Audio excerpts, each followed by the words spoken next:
জবা কুসুম শঙ্কাশনং কাশ্যপেয়ং মহাদ্যুতিং ধন্ত্যারিং সর্পপাপগ্ন প্রণতস্মি দিবাকরম।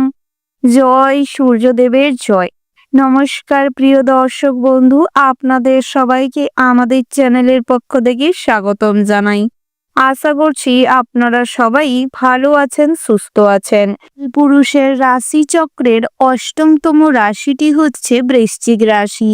বৃশ্চিক রাশি ও বৃশ্চিক লগ্নের জাতক এবং জাতিকাদের ক্ষেত্রে 2025 সালের সমগ্র মে মাসটি আপনাদের জন্য কেমন ফলাফল বহন করতে চলেছে, গ্রহগতির কিরূপ অবস্থান লক্ষ্য করা যাবে এবং তার ফলাফল স্বরূপ আপনাদের রাশি সাপেক্ষে কি কি ঘটনা ঘটতে চলেছে, তার পাশাপাশি গ্রহগতির অবস্থান অনুযায়ী আপনাদের রাশি সাপেক্ষে কি যোগ সৃষ্টি হতে চলেছে, মাসের কোন ভাগে আপনাদের দাম্পত্যের জীবন, কর্মজীবন এবং পারিবারিক জীবনের সুখ শান্তি বিরাজ করবে, ব্যবসায়িকভাবে আর্থিক উন্নতি লাভ করতে পারবেন কিনা, এই সমস্ত বিষয়ে বিস্তারিত আলোচনা করব। এখনো আপনারা যারা আমাদের চ্যানেলটি সাবস্ক্রাইব করেননি, আপনারা আমাদের চ্যানেলটি সাবস্ক্রাইব করে পাশে থাকা বেল আইকনটি ক্লিক করে রাখবেন, যাতে পরবর্তী সমস্ত রকম ভিডিওর নোটিফিকেশন আপনাদের কাছে সময় মাফিক পৌঁছায়। তো বন্ধুরা, সময় খুবই মূল্যবান, তাই সময় নষ্ট না করে মূল আলোচনায় যাওয়া যাক। শতভিষা নক্ষত্রের পঞ্চম ভাগে দেবগ্রহ বৃহস্পতি এবং সপ্তম ভাগে শনি এবং নবম ভাগে কেতুর খুব পূর্ণভাবে অবস্থান রয়েছে, যার প্রভাব সমগ্র মে মাসের মধ্যে 15ই মে থেকে শুরু করে 20 মে পর্যন্ত আপনাদের রাশি সাপেক্ষে কর্মজীবনে ভালো ফলাফল নিয়ে আসতে চলেছে। প্রেম জীবনেও এর সম্পূর্ণভাবে সদ্ভাব কিংবা ভীষণ ভালো ফলাফল লাভ করতে পারবেন। চিন্তিত হয়ে বিভিন্ন রকম সিদ্ধান্ত নেওয়া, এই ধরনের প্রবণতা বেশি মাত্রায় লক্ষ্য করা যাবে, যা কিনা আপনাকে ভীষণভাবে মানসিক পীড়া, উৎপীড়ন এবং স্বাস্থ্যের কন্ডিশন খুব একটা ভালো না থাকা এর মধ্য দিয়েই যেতে চলেছে। তবে মে মাসের শুরুর মুহূর্তে বুধাদিত্য যোগ আপনাদের রাশি সাপেক্ষে তৈরি হতে চলেছে, যার ফলে আপনাদের কর্মজীবন এবং শিক্ষা জীবন কিন্তু অনেকটাই উন্নতি লক্ষ্য করা যাবে, অনেক আমূল পরিবর্তন লক্ষ্য করতে পারবেন। বিশেষ করে যারা বেরোজগারি জাতক জাতিকা রয়েছেন, আপনাদের ক্ষেত্রে বিভিন্ন জায়গা থেকে কাজের সুযোগ মিলবে এবং অনেক জায়গায় স্থায়ী কাজের পরামর্শ পাবেন। তবে এই সময়টি কিন্তু গুরু দীক্ষিত হওয়া খুব প্রয়োজন রয়েছে, গুরু মান্যতা দেওয়া এবং বড়দের শ্রদ্ধাঞ্জলি দেওয়ার প্রয়োজন রয়েছে। তার পাশাপাশি অভিজ্ঞ কোনো মানুষের সান্নিধ্য এবং পরামর্শ অনেকটাই আপনাকে কর্মজীবনে অগ্রগতি করাবে। যারা বর্তমানে কর্মজীবনে নিযুক্ত রয়েছেন, বিভিন্ন রকম অস্থায়ী কাজের সঙ্গে যুক্ত রয়েছেন, কাজের জায়গায় প্রচুর পরিমাণের মানসিক পীড়ার মধ্য দিয়ে যাচ্ছেন, বহু কাজের প্রেশার থাকছে, সেক্ষেত্রে কিন্তু ওই সময়টি অনেকটাই উন্নতি করাবে। অল্প পরিশ্রমে লাভবান হতে পারবেন, কাজের জায়গায় মানসিক শান্তি ফিরে পাবেন এবং সহকর্মীদের দ্বারা কাজে অনেকটাই অগ্রগতি করতে পারবেন। উচ্চপদস্থ কর্মকর্তা কিংবা সিনিয়র কোনো মানুষের সঙ্গে কর্মস্থানে অতিরিক্ত বাক্যালাপ আপনাদের জীবনে ঝুঁকি বাড়াতে পারে, তাই সমস্ত গোপনীয়তা মেনটেন করুন এবং নিজের কাজে ফোকাস করুন। তার পাশাপাশি সরকারি স্থায়ী চাকরিজীবীদের ক্ষেত্রে ভ্রমণের অফার পাওয়া, ট্রান্সফার নিয়ে কাজের সূত্রে বাইরে যাওয়ার প্রবণতা বেশি মাত্রায় থাকবে। কাজের সূত্রে বিভিন্ন আলাপচারিতা, বিভিন্ন পুরনো বন্ধুর সঙ্গে দেখা হতে পারে। আপনারা যারা শিক্ষক রয়েছেন, সেক্ষেত্রে পড়াশোনা প্রত্যেকটা সময় একই থিমে চলার কারণে একটা একঘেয়েমি কাজ করতে পারে, তাই প্রয়োজনে নিজেদের কিছু পরিবর্তনমূলক চেঞ্জেস নিয়ে আসার চেষ্টা করুন, নিজেকে আপডেট করার চেষ্টা করুন, বিভিন্ন জায়গায় ঘুরতে যান এবং বিভিন্ন রকম ভ্রমণ কেন্দ্রে বিভিন্ন বিষয় নিয়ে গবেষণা করার চেষ্টা করুন। নিজেদের পড়াশোনা নিয়ে আরো কিছু ডেভেলপমেন্ট আনার চেষ্টা করুন, তাতে করে অনেকটাই কিন্তু আরো উন্নতি করতে সক্ষম হবেন। নিজেদের ম্যানার্স চেঞ্জ করার চেষ্টা করুন। কখনো কখনো দেখবেন যে শুধুমাত্র ভালো রোজগার কিংবা ভালো জ্ঞান থাকলেই সঠিক মানুষ হওয়া যায় না। তাই মানুষের মধ্যে মনুষ্যত্ব থাকা ভীষণ মাত্রায় জরুরি। সর্বদা মনুষ্যত্ব পরায়ণ হয়ে উঠুন। আধ্যাত্মিক শ্রদ্ধাঞ্জলি ভক্তি নিজের মধ্যে সুসজ্জিত করবার চেষ্টা করুন, যাতে আপনার সঙ্গে কোনো মানুষ কথা বললে তৃপ্তি অনুভব করতে পারে, আপনার সান্নিধ্য তারা খুব ভালোভাবে এনজয় করতে পারে। সেইভাবে নিজেকে প্রস্তুত করার চেষ্টা করুন। সহধর্মিতা বোধ এবং সহিষ্ণুতা বোধ আপনাকে কর্মজীবনে কিন্তু অনেকটাই অগ্রগতি করাবে। আইনি সমস্যা থেকে নিজেদের রেহাই কিংবা নিজেদের পরিত্রাণ লাভ করতে পারবেন। যে কোনো আইনি জটিলতা থেকে অনেকটাই উন্নতি করবেন। পুলিশি ঝামেলার সঙ্গে যুক্ত না হওয়াটাই ভালো। তার পাশাপাশি আপনারা যারা আইনজীবী রয়েছেন কিংবা ল নিয়ে কাজকর্ম করছেন, সাংবাদিকতা করছেন, সেক্ষেত্রে কিন্তু অনেক টাফ সিচুয়েশনে আপনাকে ধৈর্য ধরে সততার সঙ্গে কাজ করতে হবে।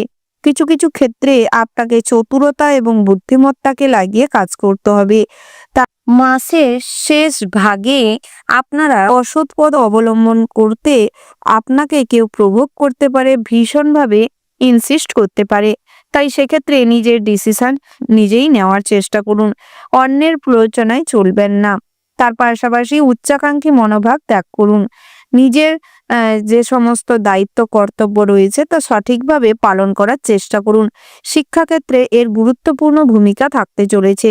অর্থাৎ আপনারা যারা উচ্চশিক্ষার জন্য বাইরে রয়েছেন কিংবা নিম্নতর শিক্ষার্থী রয়েছেন, আপনাদের জন্য কিন্তু সময়টা প্রভূতপূর্ণ ভালো হতে চলেছে। পড়াশোনার প্রতি বেশ আগ্রহ বৃদ্ধি পাবে, তবে কখনোই হীনমান্যতায় ভুগবেন না। যেটা আপনার কাছে কমতি রয়েছে কিংবা যেই বিষয়ে যেই টপিকের উপরে পড়াশোনা করতে খুব কষ্ট হয় কিংবা করে উঠতে পারেন না, তাতে মনোযোগ দেওয়ার চেষ্টা করুন। পড়াশোনার পাশাপাশি আরও কিছু করবার চেষ্টা করুন। ক্রিয়েটিভিটি ভাবনা চিন্তা করবার চেষ্টা করুন। তাতে করে নিজেদের জ্ঞান অর্জন করতে সক্ষম হবেন। অনেক ক্ষেত্রে বিফল হলেও অভিজ্ঞতা সঞ্চয় করতে সক্ষম হবেন, যা প্রতিনিয়ত দৈনন্দিন জীবনে আপনাকে ভীষণভাবে মানুষ চিনতে শেখাবে, বাস্তব প্রেক্ষাপটে সজাগ হিসেবে এবং নিজের কাজকর্মের প্রতি দায়িত্বশীল করে তুলবে। তাই সর্বদা নতুন কিছু করবার চেষ্টা করুন। তার পাশাপাশি উচ্চশিক্ষার ক্ষেত্রে যারা বাড়ির বাইরে রয়েছেন, আপনারা খুব চোখ কান খোলা রাখুন। বিচক্ষণতার সঙ্গে সবার সঙ্গে মেলামেশা করার চেষ্টা করুন। অতিরিক্ত কাউকে বিশ্বাস করা কিংবা বন্ধু বান্ধবের কাছে নিজের গোপনীয়তা প্রকাশ করা, তাতে কিন্তু আপনাদের জীবনের ঝুঁকি অনেকটা বাড়তে পারে।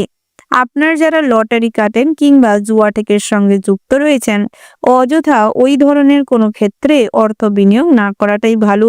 পাশাপাশি মাসের 25 তারিখ থেকে 30 তারিখের যে মধ্যবর্তী সময়টি আপনারা খুব সতর্ক হয়ে সাবধানতা মেনটেন করে ড্রাইভ করার চেষ্টা করবেন। অন্যকে সাহায্য করা কিংবা টাকা পয়সা দিয়ে অন্যের উপকার করার থেকে নিজেকে বিরত রাখুন। নচেৎ মানুষজন কিন্তু আপনার থেকে সুবিধে নেবে এবং আপনার কাছ থেকে উপকার নেবে, তবে আপনার পিঠ পিছে আপনার বদনাম করবে এবং আপনাকে কিভাবে বিপদে ফেলা যায় সেটা নিয়ে পরিকল্পনা করবে। তাই অন্যের সঙ্গে শত্রুতা না করে নিজেকে নিয়ে ভাবুন এবং নিজের শুভাকাঙ্ক্ষী, নিজের আপন মানুষ পরিজনদের নিয়ে ভাবনা চিন্তা করবার চেষ্টা করুন। ব্যবসায় অনেকটা অগ্রগতি করতে সক্ষম হবেন। বহু সময়কাল কেটে যাওয়ার পরে এই মাসে কিন্তু আপনারা অগ্রগতি করবার সুযোগ পাবেন। মহাজনদের কাছ থেকে কিংবা পিতার পরামর্শ, মাতার পরামর্শে ব্যবসায় অনেকটাই অগ্রগতি করতে পারবেন। ব্যবসা সংক্রান্ত যে কোনো লোন কিংবা যে কোনো হ্যাকারের সম্মুখীন হতে পারেন। তাই চেষ্টা করুন বিজনেস মারফত যে সমস্ত লোন কিংবা অনলাইন ট্রানজ্যাকশন করে থাকেন, সেক্ষেত্রে সেফটিটা বজায় রাখার চেষ্টা করুন এবং সমস্ত রকম তথ্য মেনটেন করুন। নচেৎ পরবর্তী সময়ে কিন্তু ব্যবসা সংক্রান্ত সমস্ত টাকা পয়সা নয়ছয় হতে পারে। তার পাশাপাশি আপনাদের ভ্রমণের জন্য কিন্তু সময়টি বেশ ভালো হতে চলেছে, বেশ অনেক উন্নত হতে চলেছে। তীর্থযাত্রার জন্য আত্মীয় স্বজন, ভাই বোন কিংবা বন্ধু বান্ধবের সঙ্গে হতে পারে। তার পাশাপাশি আপনারা চাইলে ভাই বোনেদের সঙ্গেও কিন্তু মেলবন্ধন ঘটাতে পারেন। জমি, বাড়ি, সম্পত্তি নতুন করে ক্রয় করবার পরিকল্পনা থাকলে চেষ্টা করুন গৃহশত্রুতার যারা করে বা গৃহে যে সমস্ত বিশৃঙ্খলা তৈরি করার জন্য যে সমস্ত মানুষজনেরা এতদিন ধরে আপনাকে বিভিন্ন রকম বাধাগ্রস্ত করিয়েছে, তাদের কাছ থেকে কোনো সাহায্য কিংবা কোনো পরামর্শ নিতে যাবেন না। সর্বদা মাথা ঠান্ডা করে ধৈর্য নিয়ে কাজকর্ম করবার চেষ্টা করবেন। তার পাশাপাশি নৃত্যশিল্পীরা কিংবা সঙ্গীত শিল্পীরা আপনারা কিন্তু খুব সতর্কতা মেনটেন করে নিজেদের স্টেজ শো কিংবা বিভিন্ন রকম প্রোগ্রাম অর্গানাইজ করবার চেষ্টা করবেন। পদে পদে জনগণের মাধ্যমে কিংবা স্টেজ পারফরমেন্স করতে গিয়ে কোনো প্রবলেম তৈরি হতে পারে এবং সেই প্রবলেমের সম্মুখীন হয়ে ঝামেলা, অশান্তি কিংবা বিভিন্ন রকম বিভ্রাটের সম্মুখীন হতে চলেছেন। তাই খুব সতর্ক থাকুন এবং সাবধানতা মেনটেন করে এগোনোর চেষ্টা করবেন। তার পাশাপাশি আপনারা যারা ২ চাকার যান কিংবা ৩ চাকার যান চালিয়ে থাকেন, নতুন করে কোনো দামি জিনিস কিংবা গাড়ি আনতে চাইছেন বা বহুদিনের কোনো পুরনো শখ-আহ্লাদ পূরণ করতে চাইছেন, সেক্ষেত্রে কিন্তু এই মাসটি এড়িয়ে যাওয়ার ভীষণ রকম প্রয়োজন রয়েছে। কারণ জীবনের ঝুঁকি বাড়তে চলেছে। গ্রহগতির অবস্থান খুব একটা ভালো পজিশনে নেই। বিশেষ করে কেতু এবং শনি যোগে আপনাদের রাশি সাপেক্ষে সপ্তম ঘরে অবস্থান করতে চলেছে। তাই এই মাসে এই ধরনের গাড়ি কিংবা বিভিন্ন রকম শখ-আহ্লাদ পূরণের থেকে নিজেকে বিরত রাখুন। নচেৎ জীবনের ঝুঁকি বাড়তে পারে কিংবা আপনারা বিভিন্নভাবে শারীরিক আঘাত পাওয়ার সম্ভাবনা রয়েছে। বন্ধুরা, সর্বদা সমস্ত কাজে ভগবানকে অনুসরণ করে এগোনোর চেষ্টা করবেন। তার পাশাপাশি পিতার স্বাস্থ্য নিয়ে মাসের শেষ ভাগে কিন্তু কিছুটা চিন্তা বাড়তে পারে, অস্থিরতা কাজ করতে পারে, মানসিক চাপ, পীড়ার সৃষ্টি হতে পারে এবং আর্থিক খরচাপাতিও বাড়ার সম্ভাবনা রয়েছে। তাই সেক্ষেত্রে সর্বদা সতর্ক থাকুন এবং ভাবনা চিন্তা করে এগোনোর চেষ্টা করবেন। ওভারঅল সারা মাসটি আপনাদের মোটামুটি মধ্যম প্রকৃতির কাটতে চলেছে। তবে সর্বদা চেষ্টা করুন আধ্যাত্মিক বিষয়ে ভক্তি শ্রদ্ধা রেখে ভগবানকে অনুসরণ করে প্রত্যেকটা কাজকর্ম করতে। বন্ধুগণ, আপনাদের জন্য মাসের শুভ সংখ্যা আপনাদের রাশি সাপেক্ষে যদি বলা যায় তবে 22 এবং 45। শুভ দিক হচ্ছে উত্তর পূর্ব। বন্ধুগণ, শুভ রং যদি বলা হয়ে থাকে হলুদ, গোলাপি এবং সাদা। শুভ রত্ন হচ্ছে ইন্দ্রনীলা, পিনমুক্তা। শুভ দিন যদি বলা হয় বন্ধুগণ সোমবার, বৃহস্পতিবার এবং শুক্রবার। আপনারা এই শুভ দিনে যে কোনো শুভ কাজ অথবা শুভ যাত্রা করতে পারেন। আপনারা ভালো থাকবেন, সুস্থ থাকবেন, সাবধানে থাকবেন এবং কমেন্ট বক্সে ভক্তির সঙ্গে ওম নমঃ শিবায় কিংবা জয় সূর্যপুত্র শনি মহারাজের জয় লিখে যাবেন। শনি ঠাকুরের আশীর্বাদে সারা মাস জুড়ে আপনাদের বিপদ থেকে কিছুটা হলেও পরিত্রাণ পেতে সক্ষম হবেন। নমস্কার।